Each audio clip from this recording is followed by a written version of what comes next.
Tu recherches une carte mère fiable, non seulement abordable, mais aussi dotée de fonctionnalités modernes? Alors reste avec nous, car aujourd'hui, nous allons examiner de près un modèle intéressant qui devrait surtout séduire les amateurs de bons rapports qualité-prix. En regardant de près cette carte mère de Gigabyte, on remarque immédiatement, ici tu obtiens une base solide pour un PC gaming ou polyvalent sans devoir dépenser une fortune.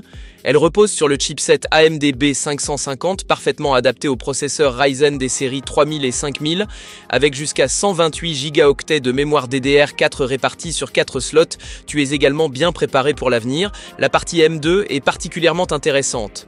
L'un des deux slots fonctionne en PCIe 4.0 et offre ainsi des vitesses de transfert très élevées, idéal si tu veux installer tes jeux ou projets volumineux sur un SSD NVMe moderne. Le second slot est plus flexible, utilisable soit en PCIe 3.0, soit en mode SATA classique.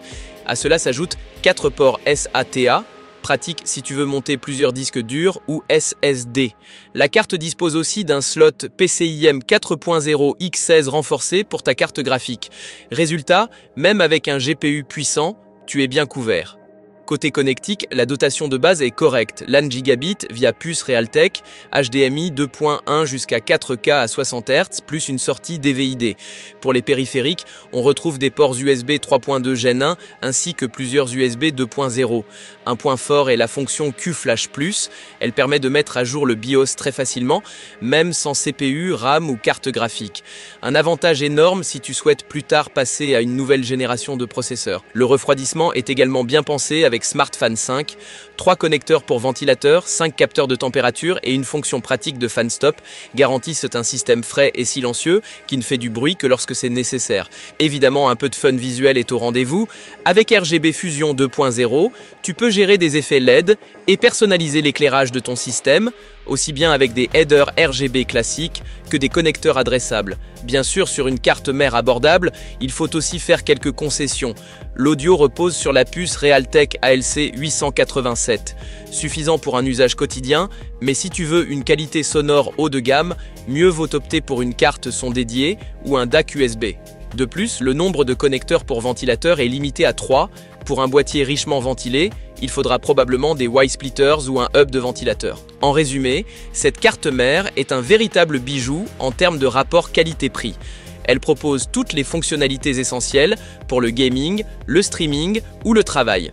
Et cela à un prix très attractif. Si tu cherches donc une base économique mais pérenne pour ton PC, ce modèle mérite clairement ton attention.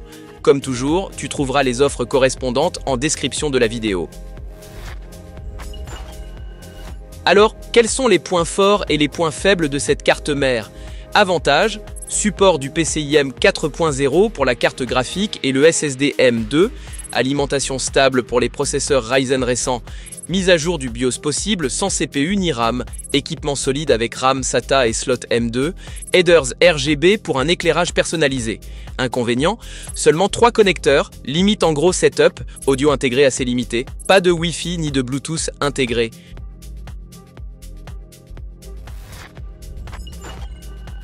En définitive, cette carte mère est un excellent choix si tu veux une solution économique mais performante pour ton PC Ryzen.